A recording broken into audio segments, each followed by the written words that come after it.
Welcome to Blue Grit Radio, the podcast that explores making better cops for a better community. I'm your host, Eric Tung. I've been an active police officer since 2007. We will dive into the aspects of police culture, health and wellness, leadership, and mindset. You'll hear from experts not only from policing, but all industries as they relate to being our best with purpose, passion, and positivity.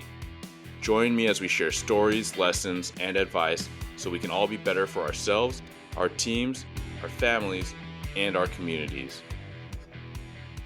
All right, ladies and gents, welcome back to another episode of Blue Grit Radio. This is your host, Eric, joined by Eric.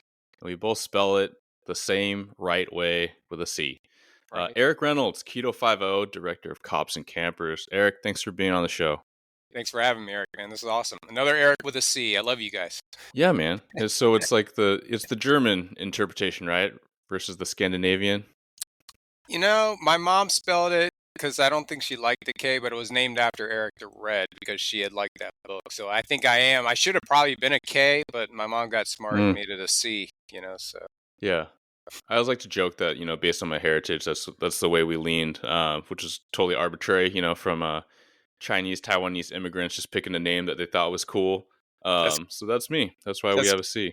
That's pretty cool. Just out of the blue. Look at that. It's a Yeah. famous name too, man. It's pretty cool. So Yeah. It's strangely common, in my workplace. Not at this present moment, but a few years ago, there were like 6 or 7 Erics in an agency with about 150 cops, which kind of feels like a lot. yeah, that is a lot. We had that with Williams and Harris. That was like one of those names that was like, which one are you talking about? So yeah, the last name. Yeah. So Eric is always pretty. I always know to spell sire backwards. That's what I thought was kind of cool. Oh, yeah. There you go. Well, man, we got a lot of ways we could approach this. I think initially people that hear KetoFiveO are going to be intrigued by the keto approach. So wherever you'd like to start, but yeah, retired cop, keto, carnivore lifestyle, you work with cops and campers. I plan and hope to get through all of that. But Eric, if you could just give us a little intro, tell us a little bit about yourself and what got you here.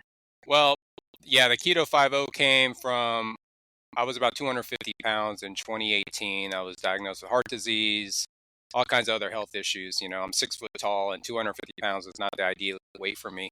So, sorry, there's a truck driving by.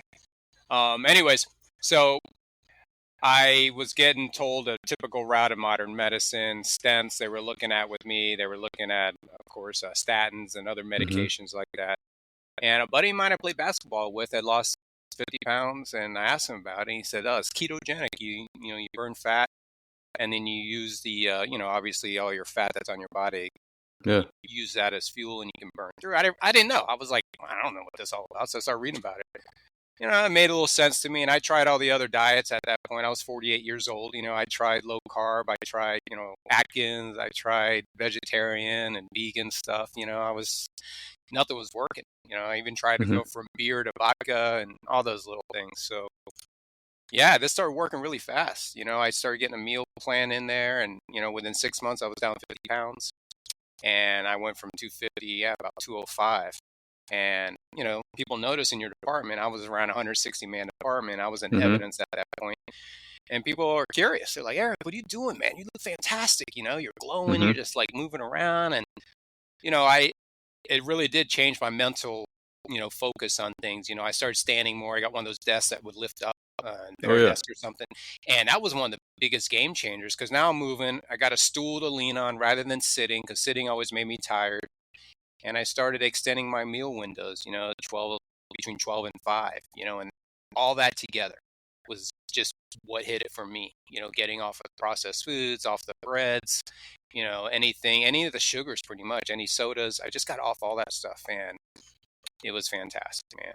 And then they started nicknaming me KetoFiveO at the department, and I kind of ran with that because the whole I-5O thing. And, they always called us 5-0 in the hood anyway. So it kind of made sense. So I ran with that, and then I retired in 2019 and I did carnivore, pretty strict, all animal-based products, cheeses, dairy, and I lost another 25 pounds. I got down to 175 pounds, body fat went from 28% down to like 15%.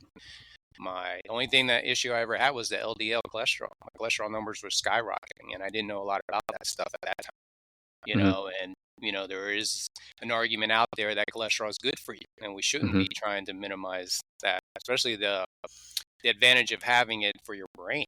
Our brain's made of cholesterol, so why would you be trying to stop your body from making cholesterol? So it never made sense. So it took me down that route. As I'm helping guys, I'm coaching them. I could help them read blood work and stuff like that I never did before. And I ended up doing a podcast with a guy that offered me a chance to go to nutrition school that he's sponsored me for.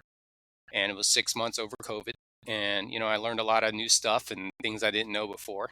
Obviously, I sound like one of our nominees trying to chat here.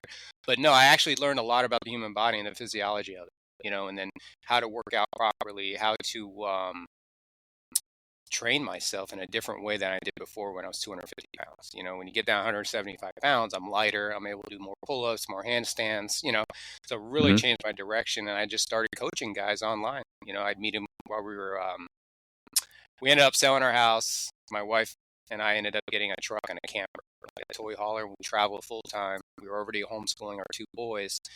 And it made sense to hit the road for a little bit. We're retired. Let's travel. Our kids aren't into anything that ties us down.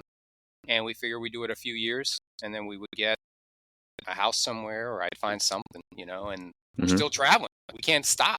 It's amazing to be picking up and moving around all the time. And through that, I would meet cops at different campgrounds. They'd say, "Hey, Eric, I talk heart disease, and I talk stents, and I talk nutrition." And I started helping guys on the road, and it just kind of navigated that way. And, until 2021, when I was at a campground in New York, and they told me to take down my thin blue line flag, and it kind of went viral. I said some stuff on video because I was pretty pissed off. You can see my PTSD really kicking in there. And I lost my shit.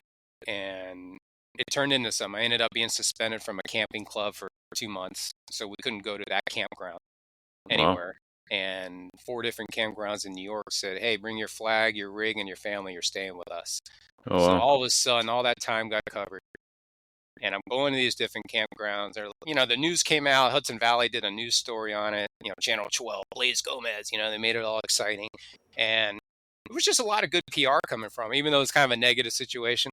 A lot of guys would come by the campground where we're at, a lot of cops, challenge coins, shaking hands, war stories, campfires, and all of a sudden just kind of started being really, really therapeutic. So it kind of sent me down this way of, wow, why can't we just do this as we travel, have these little rallies where we get together, and then maybe I can bring in, some metabolic health stuff, proper nutrition, training, stuff to help them with some of the stress that they've had on the job, because we all get into this with trauma, and then we just add to it over the 20, 30-year career, and we still even, most of the time, haven't handled our own trauma.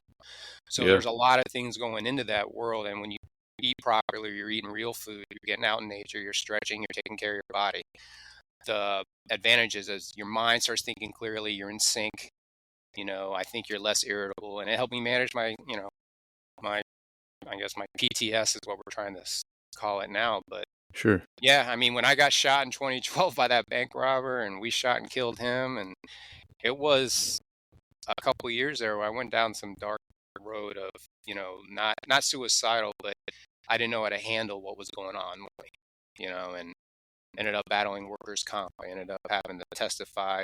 I call it testifying, but they made me break down in front of a whole boardroom of lawyers to make sure, even though I've been shot 2 years before, they had to make sure that I was messed up enough to cover me, right? So that's such a crappy thing to hear. A recurring experience for a lot of first responders to have to quote unquote prove it, right? Like, if anyone, a layperson, would imagine what may contribute to someone not being able to do the job in a healthful way, right? PTS, whatever diagnosis, like getting shot should be right at the top, right? Like, it's pretty good reason. It's pretty crazy. It's pretty crazy. Yeah, I couldn't believe it. I was lucky to have an open workers' comp claim for my foot injury and being, I got shot through my left foot. I had a surgery in 2014 for it. So there were still existing injuries, and that's always a reminder too. And here I am just trying to get help to talk to somebody. They're fine to prescribe me something, there you go, take this, help you sleep, blah, blah, blah. But it's not helping me handle it, right? So once I finally talked to the therapist, the guy I wanted, he pretty much taught me how to dance with it. He's like, it's how it affects my central nervous system, and your body's doing things you're not even in control of. And it actually gave me a lot of answers that I didn't know, and pretty much helped me dance with it, as he said. And a lot of that was, meditation, trying to slow things down, and obviously nutrition, and then losing the weight. Once that started, 2 pounds every 2 weeks, boom, and it was exciting. I felt better, I looked better, you know, my demons were calmed down. They weren't gone, but they were there, and I don't know. It's just turned into something fantastic, and we went nonprofit down in back in November with Cops and Campers. We've had 5 events. We did a documentary. It's on YouTube. Just look up Cops and Campers, about 30 minutes.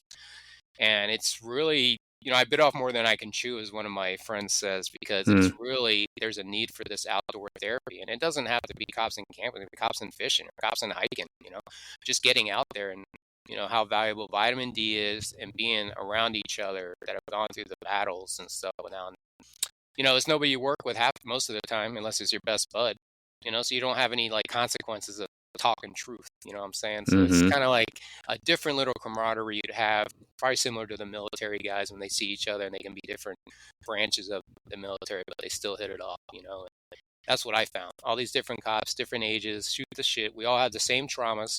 And it's funny to hear some of the funny stories, whether it's about command staff or your zone partner or the cops that have gotten in trouble. And then we bring in the fire guys, they're always hanging around, right? Staging. And that's just for my buddies. And yeah, it's true. It is what it is. Dispatchers too come out there, and it's just been really therapeutic to get the families out there. So now, it's kind of turned into this metabolic health, PTS type of therapy. And I bring in guest speakers to come talk, maybe someone's been through something, wrote a book. Maybe it's a metabolic disease doctor. We'll talk to you about your diabetes. Yeah, I saw you had Vance Rowe, a little collaboration with who's popped on the podcast with us here. Yeah, little yoga, man. Yeah, and that was fantastic to start our day off with that. And you got guys that have never done anything like that with their families, and now you're laughing and joking. Dad can't touch his toes, or maybe dad can and mom can't. It's just kind of that whole dynamic was really good to have that, for those 2 days. And we had bounce houses. We got a swimming pool there. We have a live band that comes out Saturday night. And it's just a chill, enjoyable moment. You don't have to worry about carrying a gun around, and your kids can play freely. It's camping, so it's already an awesome weekend, and it's just a lot of positive feedback on it, different directions we can go. Texas wants to have one, looking at that, Utah. So we might be working our way out west here eventually. So, yeah. Fantastic, man. Well, I couldn't have imagined a better crash course of all the things that we briefly talked about before we even hit the record button. And I made some notes, so I kind of want to go back a little bit and dive in a little bit more, for the listeners, because one thing that we've talked about on this show before, and I've talked about it, I've written about it, but my experiences and kind of self-experimentation with diet and nutrition and keto, right? Low carb, keto. I like how you made the difference or differentiate it, and we'll talk about that a little bit more for listeners that are unaware. But a lot of my experience with keto were that it was effective for a lot of things, but probably not the best. The best, I suppose, outlet for me at the time, given lifestyle and stress. Right? I think genealogy, genetics, lifestyle, high stress workouts for me at the time, and not sleeping enough. I don't think keto was the best approach, but at the same time, I'll also put the caveat that, I wasn't monitoring it probably quite as closely as I could have or should have. And at the same time, I'll also offer that I frequently say, like, everyone's an individual, and what you're doing, what your lifestyle is, what your stress, right? Like your load, your eating preferences, that all should play into what's going to work. And then what in the long term does work for you. So so that was one part that I was really intrigued to bring you on to offer this insight of keto carnivore that has very clearly worked for you long term, right? We're talking about going on 5-6 years now, where it appears that you're thriving. And for those that don't have the video, like look up Eric's social, and we'll put it all at the end and in the show notes. But you got some flowing locks of hair there. Yeah. So if that's not a reason for some people to entertain it, because there's a lot of anecdotes and a lot of probably misconceptions about it too.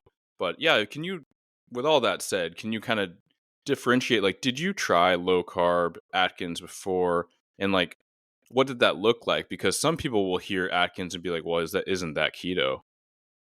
Right. I just didn't, when I did Atkins, it was strictly like chicken wings and some meat. Like I didn't understand anything about like getting your magnesium, potassium, Mm. and some of the salts that you need that you get from carbohydrates. I didn't know you could replace those. So, I did lose weight back, and this is like 1998 or something. I was catching shoplifters back then before I was a cop. That's a fun job, by the way. So when I did that, I ended up falling right back into this standard American diet, Subway or subs and pastas and, chicken. And I remember I trained for a calendar back in 2007. Makes me laugh. And I got down to like 214 pounds, and I was doing egg whites, turkey sausage, Mm-hmm. all the stuff that we were kind of taught to do, right? So like And low fat. Yeah. low fat. And I was running, 3 miles every other day and still playing hoops. And I really worked hard to get down. I think the lowest I got was like 211. And I'd bounce right back up. It's like 220 seemed to be my happy cop weight with a bad diet, And then when I got shot, I ended up putting 30 pounds on over that 6-7 years. So, yeah, I mean, the keto thing, basically what I tell people now is just pretty much just eating clean vegetables and fruits. I know a lot of people don't like their fruits, but I'll explain that. And then also meat, whether it's chicken, beef, salmon, you can do lamb. And I only eat once or twice a day. I eat a really good meal, lots of eggs and stuff like that.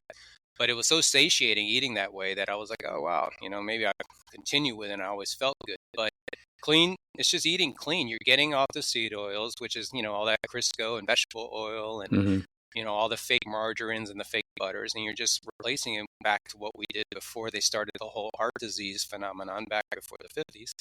We ate regular food, right? And, that's why I try to tell people and lay off of the liquid calories, which I don't follow the calories, but all these freaking coffee drinks and sodas and, energy drinks that guys are pounding. I mean, you're just piling on the sugar for no reason. I mean, you're raising your insulin levels, you're causing heart disease in the long term. You're stressing your body out, So I do, a lot of guys I work with fast on duty, and they try to get together after shift, depending on what kind of shift it is, of course. They go to like Denny's or they'll go to Waffle House. Yeah, that's not the best food in the world, but if you get in there and get a Grand Slam breakfast, lay off, keep the pancakes off, double up the meat, you can make it work and still have that bonding after a shift or something. But coffee, bone broth, heavy cream, all that stuff, guys will drink that on their shift. What happens with a lot of people is you got to understand when you're eating a standard American diet for your whole life, your stomach gets adapted to that. You have different, whether it's, the bacteria in your stomach, your whole stomach biome is changing, right? And then when you take something away, you start that, the keto flu, they call it. I call that the sugar flu because you're getting off of processed foods, which do turns into glucose, and that's how your body's using it. So you end up having to get off that. You're actually getting off of a drug. I mean, I know a lot of people talk about how addictive sugar is compared to cocaine and some of the other white powders out there. It's really, really addictive, man. And it's hard for people to shake the sugar because it's in everything. Formula, the minute you're born, if you're not breastfeeding, guess what's in that baby formula? It's sugar. They'll call it something else, but that's all it is. It's a sweet taste. And it's tough, man. And once you shake it, it's amazing. You can actually taste other food again. You're not chasing. Yeah, that's I think that's one of the biggest takeaways. And one point I want to underline for those that kind of missed it is the recognition that processed food being most of the issue, right? Like, and I think that that's like the cross section between a lot of these different, some people will swear by paleo, some people swear by keto, some people go vegan or high carb, low carb, but the common denominator, absent the individual physiology and metabolics that we're talking about, the person individual, but like the commonality is real food. That's not going to be just a yo-yo, because even keto, and I've talked about this before too, where I was I was eating Quest bars, and you're counting your net carbs and fat bombs, but those sugar alcohols and those that fake stuff, not only can it also be sweeter, which creates more dramatic cravings, but also that can spike, that can trigger like an insulin response, and that can fool your brain. And then also it to the point of like the sugar addiction, there is that chemical addiction, but there's also the perception of sweetness where, and I ought to do it because it's been a while, but just to take a break from anything sweet, like just to take a break from sugars, your body like resets, and then all of a sudden, like an apple tastes almost strangely too sweet, right? Especially these GMO amazing apples that we have these days. But yeah, it just kind of resets things where maybe you eat the sugary thing, or even the stevia thing, and you're like, actually, this is kind of gross. This actually tastes like too sweet. It's kind of bad. Yeah, that happens totally right now. I mean, the only thing I'll say is I crave salt more now. And I Hmm. think it's because it's what I'm supposed to be craving, because, you have animals that'll migrate just for salt rocks, Yeah, those you like, know? yeah, just I mean, licking it, right?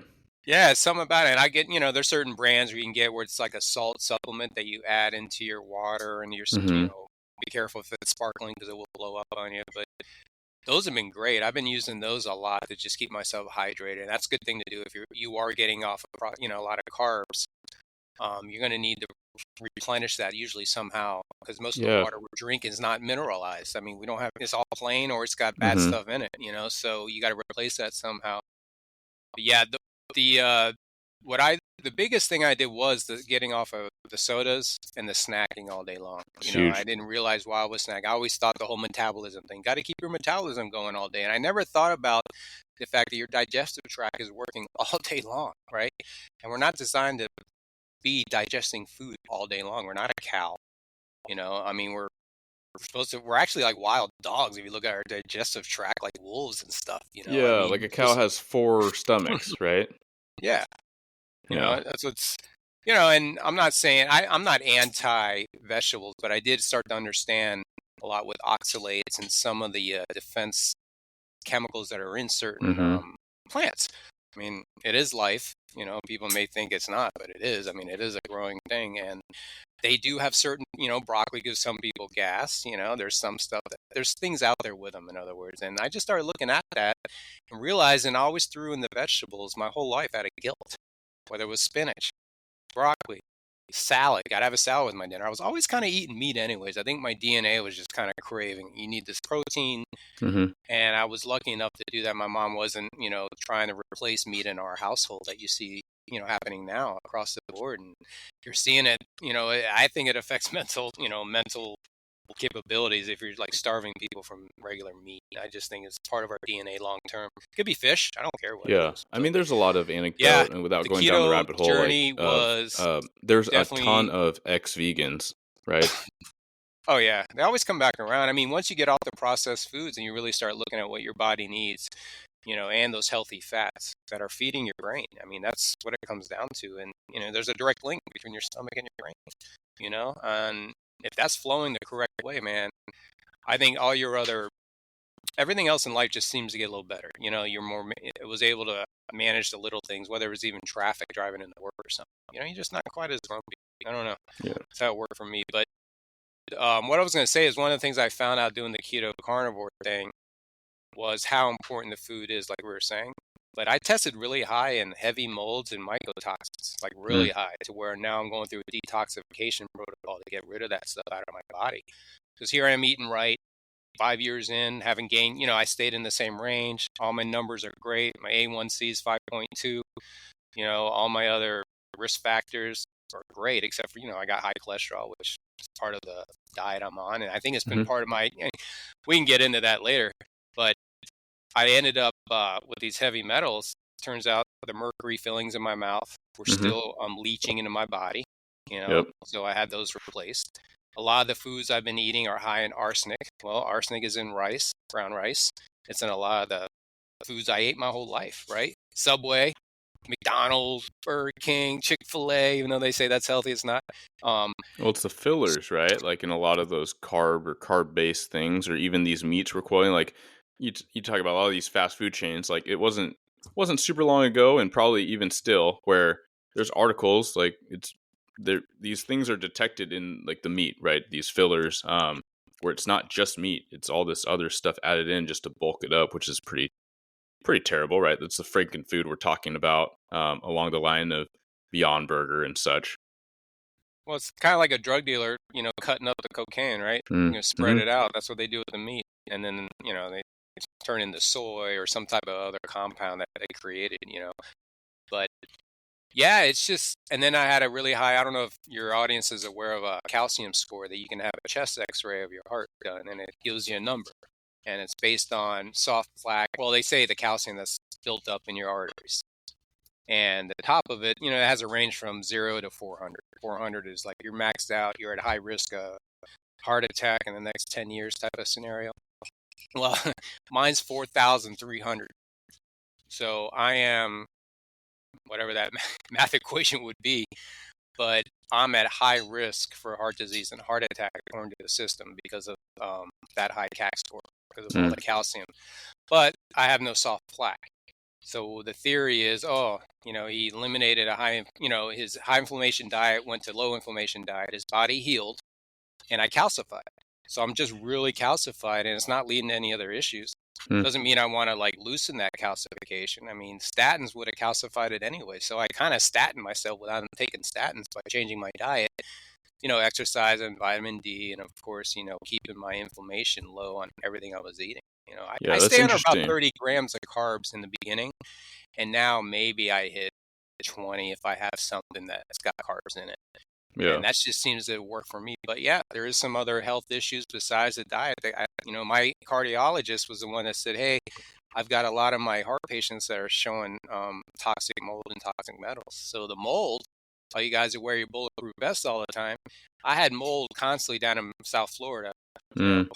Thanks to the polyester and all that fun stuff to wear. I was a petri dish all those years, and I remember constantly trying to spray my vest down, leave it in Yeah, the you think it's just the sun. humidity and the sweat and the moisture that constantly hovering there? Yeah, and All then your gear, yeah. all my gear, and then my body, I would break out in rashes. I would once in a while I had a couple of procedures for some cysts and stuff, and I just was going, oh, yeah, I'm getting old. This is the way it is. And it's just your body pushing out toxins and just something to think about with your mold. I know South Florida's heavy mold environment anyway, so chances are you test everyone down there, probably going to test high. But something else to consider, that mold does get in, into old cars. I was in an evidence room for 7 years. I was old. I mean, 1960. You can't tell me there wasn't mold flying around there. So just be conscious of those other things in your life that you might be poisoning yourself with that aren't Yeah, that's just a good food. point. And yeah, we had a loaner canine car, and that thing would leak, in the the ceiling visor. But every time I set foot in that car, within 10 minutes, I would get this splitting headache, and I could smell the odor of mold, and I think I had pretty sensitive smell. But yeah, like no doubt, like that's poison, essentially. Um, so where did you where did you go to get mold testing?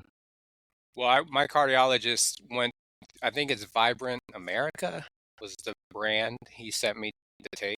And it did Okay. everything. I found out that I, have some of the Lyme disease markers, even though it wasn't active, and it lists all the 10 different types of molds I had. And then it Interesting. had the heavy metals in there too. And I'm also seeing a naturopathic doctor doing more of that type of therapy rather than trying to pile up on antibiotics or some other medications that may not Yep. work. Yeah. And that's another part of this journey, is taking an active role in that stuff and researching it, because this is my health on the line. Hmm. I'm just not going to listen to some guy says take this, and I got to thank my wife for that. She was always the one doing research on stuff. She reads that pamphlet that's actually in your prescription package, you know. So yeah, you just really got to look at that stuff seriously, because you are putting something into your body, right? I mean, you have to really know what that is and how it affects you, and read past that and see how much further out it goes, and like an investigation. That's the way I look Yeah. at my health. No, I love that point, and I'll take a step back and just underline that again, because basically what you're saying is like be an advocate for yourself, but take a vested interest, right? No, don't just accept what's told to you. Like, don't accept what Eric or what I'm saying, right? Like, we're the whole point of this podcast is, right, to provide information so that we can be our best selves, like on the job, off the job. our physical health, our mental health. It's all connected. But Eric has fantastic anecdotes that are helping him. He's diving in, he's learning, he's being a student. Put your student hat on. That's why you're listening. And likewise, although I said like there's a point in time where keto eventually I perceive it didn't work great for me. I mean, I lost a lot of weight, right? I got pretty lean, but ultimately, when I look back and I look at some of my hormonal markers, I might have been taking in too few calories, right? I don't truly know. I didn't measure it all to the T at the time. And maybe it would be very different because I have a different job role. I have different shift work, right?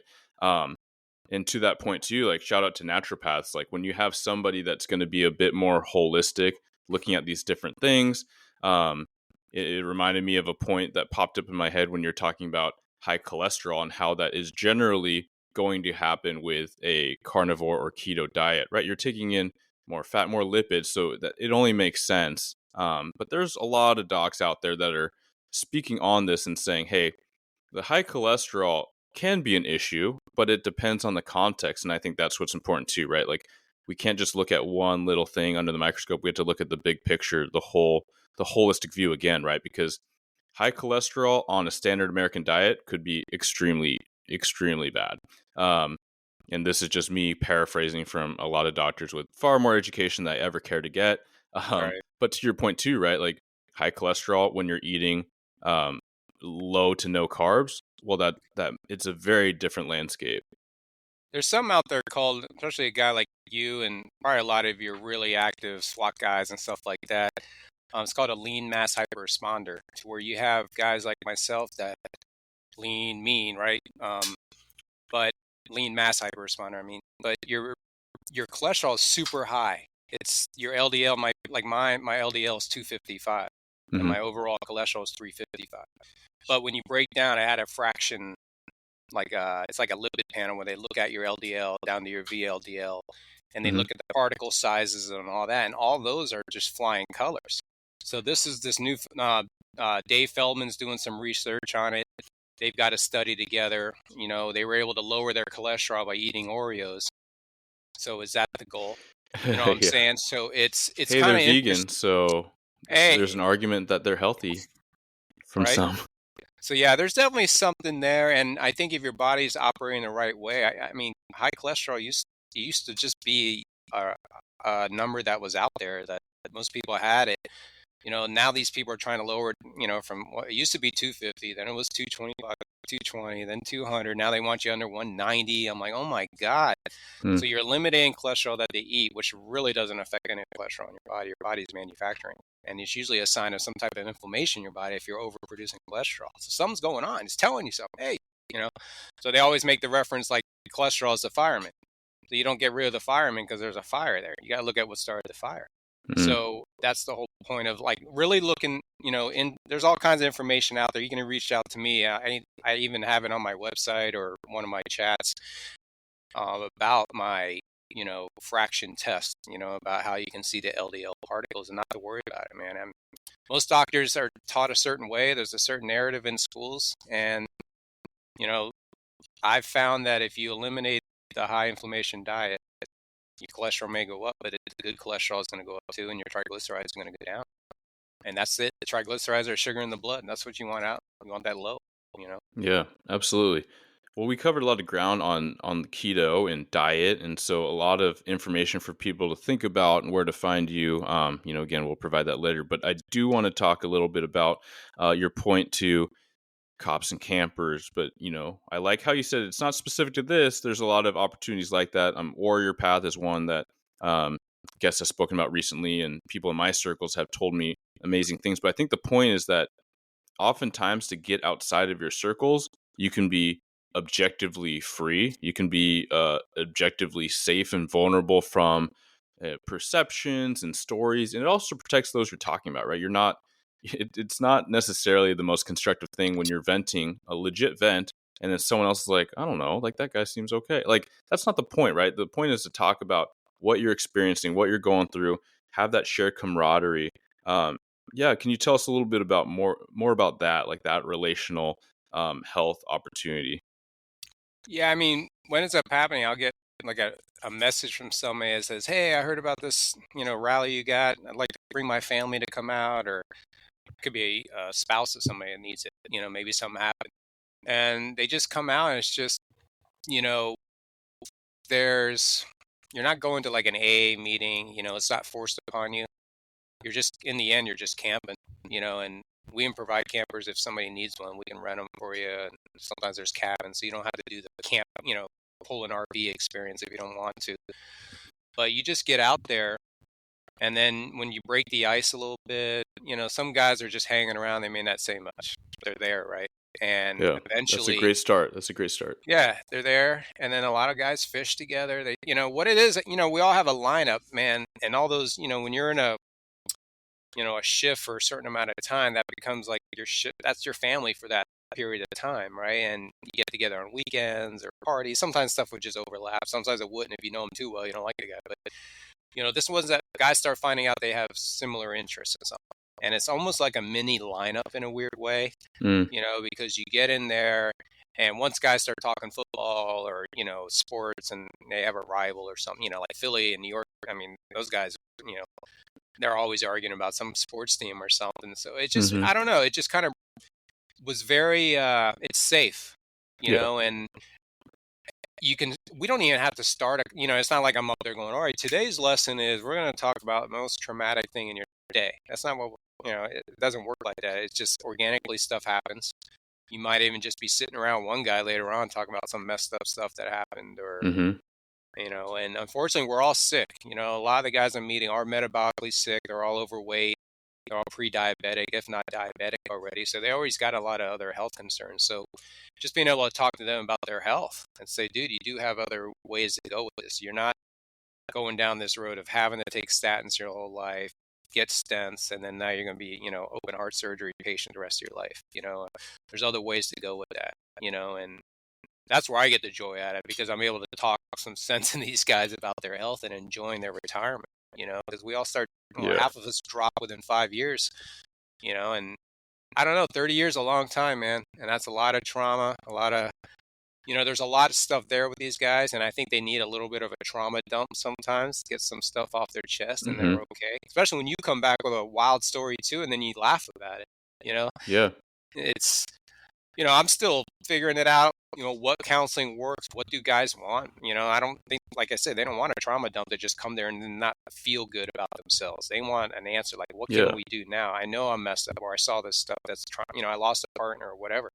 You get out there, and now you at least, you're almost like you're getting a fresh blood put into your body, because your adrenaline rush of meeting new people, new places to go. Maybe now you're like, what? Like my buddy Mike, who lost 50 pounds, he went and bought an RV. I'm like, wow, you're an RV guy now? He's like, it's amazing, dude. So, I mean, you never know with some of the, things that can happen in your life when you start, working on yourself. And what better way to work on yourself than in nature and with guys. And you're not handling calls. It's not like it's a forced rendezvous or a forced therapy session. It's all organic. It just happens naturally. That's what the benefit is. There's so much I like about how you just detailed all the little factors and intricacies that happen in here. And really, it's a lot of the things that I continue to say and remind folks about, which is this culture of peer support, right? It's not about, doing like a critical debrief. It's not about like having a legitimate, like, on paper peer support team member checking in this kind of, SOP type of way. No, it's like just connecting as people, as humans that have a shared thing, which is like, hey, what a specific shared thing of first responder work, right? But then also, like you brought up, sports, right? Just things that make us human, things that make us tick and emotional in all the good and bad ways. Like, just be a person, right? And then the rest may come, right? Some people, I mean, I like to remind people with mental health, just providing the outlet, providing the resource and the opportunity is most of the work. And then people, you can lead a horse to water, that whole thing. It takes a lot of opportunities before someone might bite the apple, and that's totally fine, right? Like, just to be around that place and space, nature, you hit on that. I'm a huge proponent of that. Just providing people a change of environment, right? We all know, kind of like, to go back to toxic mold, like in our vests and cars and things, like that toxicity in attitude, in outlook, can be such a thing that it's not even about like a cruddy agency. It could be just the work, because there's a lot of really vile, terrible stuff we interact with, and vile, terrible people doing vile, terrible things. So even if you have like these amazing coworkers, which most of us all do, it's still just like the environment that can be so draining. So to take a literal fresh breath of air when you're outdoors, you're doing these things, these organic things, fishing, right? You're doing things with your hands. You're having face to face interactions. Like, it's fantastic. I can connect with you across the country through this online platform, but this is not like the stuff. And if we have the opportunity to meet one day in person, I'm sure it's going to be fantastic. We're going to feel this different energy, because there's really no replacement for that. And I almost think about this like picturesque image of, two guys or two gals, or a guy and a gal, right? Just like walking, sitting together. They don't have to say anything, but they can feel that connection. Like, yeah, I'm here. I'm here for you. You're here for me. That's awesome, right? This is the stuff. Yeah, and there's something about being around people you've had the trauma with, and it's not the same, because I know I've yet, I think, to have a cop from my own department show up at one of my events, probably because, I've Mm, heard that it's a reminder. You see somebody you yeah. work with, and you don't have a lot of great memories, right? Even Chris Monroe, the guy in my shooting, and I, from my shooting, both of us, you think we'd be best friends fishing buddies. We're not. We reach out, hey, everything good, bro? Yeah. And I realized that with my own relationship with my mother, being a cop for 30 years, and our relationship with what she experienced all those years, and that trauma being brought home to me indirectly, and it kind of is. It is a reminder of our past, the good and the bad, but for some reason, when you get out to this camping and you're with other guys that have had bad experiences, you don't know it as deeply as they, and it's just easier to talk about, and Mm-hmm. you're not taking it with you. Yeah. It's John's story about, That's when such a he good point. couldn't save somebody in a car is different than me talking to my buddy about how we couldn't save that couple that time or something like that, and Mm-hmm. you almost relive it when you're telling someone a story that's familiar with it. You both are living through it, and I don't know, it's just been Mm-hmm. different talking to trauma with people that have had it different, in a different way, and different area code, and it seems to be more therapeutic that way. Yeah, I So, could totally see that, right? Because even some of my critical incidents, I know like for a fact that there's a lot of us that you went through the same incident, but we had completely different experiences, right? We literally had different experiences in the thing, but then in reflection of the thing. And one thing that maybe want to kind of circle around and summarize a lot of the fantastic conversation you brought today was this notion of a guy I'm coaching is he asked, kind of how do you what's the difference maker of having a rough experience and coming out of that with positive reflection versus like having it nag at you and just eat at you? And I'm like, well, that it's super complicated, but it's a great question that we should be thinking about. But a combination of personal experience and insight from a ton of people that have been on the show and people that I've followed or just listened to is, are you controlling what you can control, right? The positive inputs, and that's things like proper nutrition, that's things like sleep, that's things like your social networks, right? All the things we're kind of talking about, but then are you limiting the negative inputs within reason, right? And we could right. talk about work, stress, trauma, the news, media, and that's not going to say that you're going to be absolutely like just bounce back resilient out of that. It's going to give you a better foundation, and then it's intention, right? Just literally asking the question, being curious about it gets you a lot of the way.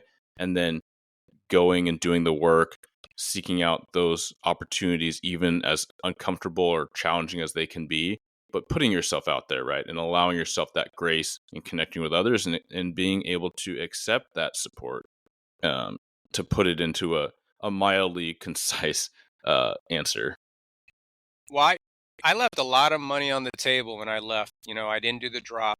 That's 5 years of my pension I could have walked away with, right? Mm, And sold our house, and we gave up a lot of those comfort and yeah. things we thought were security, and was. But as when you leave it and you get away from it, all of a sudden you realize what's really important, and it's your family and it's your close friendships that you have, because no one's going to care when you leave your department in 5 years. You're they move on, man. Yeah. And they're not going to bring you back. Oh, he was the best cop we ever had, unless they promote you or something. But yeah, I remember a sergeant telling me before I left the department, he's like, just so you know, all these people you're friends with, and this is when I was a single guy. He's like, it's not going to matter when you retire. When you leave this place, the only thing you're going to have is your family. And I was like, yeah, whatever. I have my crew, and he's right. Those little people in my life, my wife and my children that's the relationship you should really be concentrating on, because when you do leave this job, that's who's still there. And they did time with you, Yeah. all that time. So I think that's one of 100. the biggest things I realized was being able to be with my kids more often and see them grow and be the parent that I'm trying to be, and also turn them into, I got 2 little boys. Well, I want to turn them into men I expect them to be, right? And I can't let anyone else do that. So yeah, we left a lot of money on the table. I had to be selfless in a lot of ways and give up, some of that stuff that I thought was so important that in the end it's not. I mean, they always say you got a bunch of problems until you got a health problem, and then you just have one, right? No So doubt. that's stuff for you guys to consider, is that jet ski and boats and all those extra toys, is it really worth the stress you're putting on your heart? Because every time the alert tone goes off, that adrenaline dump or no one answers a 10-4 check, that's going to build up over 30 years. It's going to wear you out and it's going to damage your heart. It's not a real position that police officer. We weren't, there's no real job back in the day, police officers. We either warriors or farmers. And being a warrior all the time, life expectancy was very low. And I hate to say it, we're killing ourselves with the stress of this job. And then the politics within, and then you have your own problems at home. It's just like a recipe for metabolic disease and heart attacks and, sickness. And get outside. We can go down that road another day. Yeah, no, I love those points, and I'm glad you brought them up, because a lot of this too, featuring folks that have retired, folks that talk about their overinvestment in the job and the identity. And at the same time, like, I love that more of the youngins, if you want to call them that, they're more aware, and I think that sets them up better. But at the same time, like I've said it in recruiting, I'll keep saying it, but whether you do 2 or 20, thank you for your service, and it's valuable, it's valued, and there's an amount of time that's going to be right for a lot of people. And the fact is, most people will go beyond what is probably ideal. And I love how you brought up family, like that. You have a number one job, and that's to take care of your family. No one else is going to do it for you. But if your time is, if you've done your time and this job isn't serving you or your mental health or your physical health anymore, then tap out, right? That's the whole point of the team. It takes a community. No one needs to do this just for the sake of doing it for a full 20, 30 years. And the anecdote I'll share is that so many people, whether they opted out or whether circumstances have pushed them out, or however you want to put it, I still don't really know anyone that truly, I mean, they might miss aspects of it, but I don't know anyone that's like, yeah, no, I want to get back in. A lot of times it's the frog in water, and they didn't realize quite how hot it had gotten. So I love that when you say, hey, when, like, no one's going to care about who you are, or really know who you were 5 years from now. That's not, I don't think it's a cynical thing to say. I don't think it's a sad thing to say. And if you feel cynical or sad about it, then that probably indicates an overinvestment. And I grapple with that too. Like, this is the fact that I do this and have these conversations on my time off, that it's always about police work. Not always, but very frequently, right? It's a heavy dose of what occupies my mental space. But I think it's a reckoning, and it's just a reminder just to go back and, it's to be humble. Like, hey, like, just check the ego. Like, you're just a person doing this job, and no doubt it's a valuable job and you do valuable work. But at the end of the day, it cannot be all you are. Right. Yeah, I mean, we had a cop that he had a pension from the National Guard, he had a pension from our department, then he went school board for 6 years for the state and got vested. And he was dead within 4 years of a heart attack. And you're Oh like, my gosh. well, thanks for your service. I mean, it's terrible, Yeah. and I know it's the stress of this job. I would always try to tell people, have another plan. Something else you're into, one of your hobbies. If you like fishing, construction, like building stuff, well, then get good at that and start something, Mhm. and there's, obviously you can do different things, within police work. Like I could always fall back in evidence because I got all these certifications and stuff if I wanted to. You don't have to be just a road cop, right? Sure. Yeah. But just being around that radio, man, all the time, it's just, I don't know. I just think it's conducive to you having a long-term, success of health. I just think that's why we die so much faster. And gratitude within the job, to have the job, and to go home all the time. I mean, we see the amount of death that's going on out there, and that's what was the hardest thing for me after being in that was every call I went to, I thought I was going to be in a life and death situation. My body felt that, even though my brain was like, oh, it's just an alarm. In my head, I'm like, there's a bad guy in there. Here it comes. Get ready. Be ready for it. And that takes its toll, and it affects your relationships. And it's just not a healthy way to live life if you want to live a long, fruitful life, Yeah. And absolutely right. It goes back to the inputs that can curb that, but you got to listen to, you got to do that self check. You got to have those buddy checks, or your family, if your loved ones, your partners saying, hey, like, you've changed, right? Like there's a healthy recognition we are all changing, but when it's not serving you, when it's not serving your family, I think that's a real conversation. And I can certainly relate to that that disproportional or disproportionate hypervigilance following some of my critical incidents, where I felt it for a while. I'm like, man, just because the person didn't pull over right away, like they went an extra block, but I was like, I was ready for the gunfight, for real. So, and I share that just, I appreciate you sharing that too, because so many listeners are cops that are early, mid, or, they got a few years left, but these are things that we need to be thinking about and need to be talking about.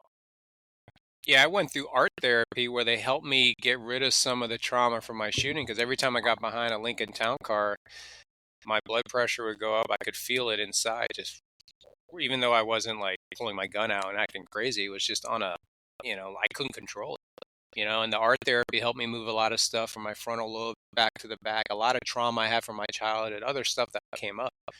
And eventually where I now can get behind one of those cars and it doesn't really spike it like it used to. It makes me laugh at it now. I'm like, oh, wow, I don't feel myself getting all worked up, and, therapy, I know, oh, I don't want to go talk to somebody. There's different ways of getting therapy. You don't have to go sit on somebody's couch, one of the best things we ever did, I know our time is running out, but since you're still on the job, was we would bring all of us guys that have been involved, whether it was a shooting of some sorts or something very traumatic, and we would talk to our young guys in-house, when they're doing their shooting range and all that stuff. And we'd have, 2 hours with them, and we'd all tell our story. Kind of how, our incident took the, innocence out of, our incident took the innocence out of police work, is what I was trying to say. It became very real. Guys got divorced. Guys had drinking problems. Guys, and you just start hearing these stories. And it was therapeutic for the cop telling it, as well as the, the guys listening to all this. And then they stopped, we changed chiefs, and some of the, way they did things just kind of stopped.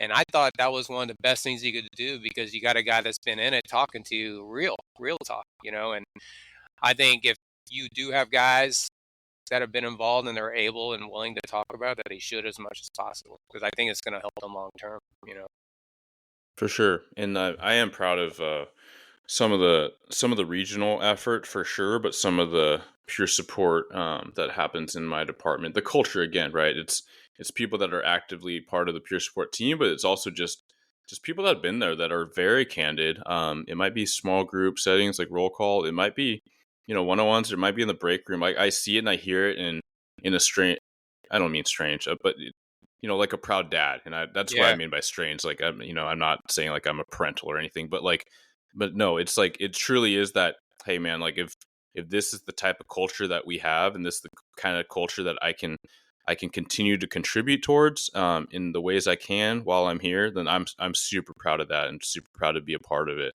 But yeah, man, Eric, we've covered so much ground. I really appreciate it. And all these different angles of how people can focus on health and how they all play into each other.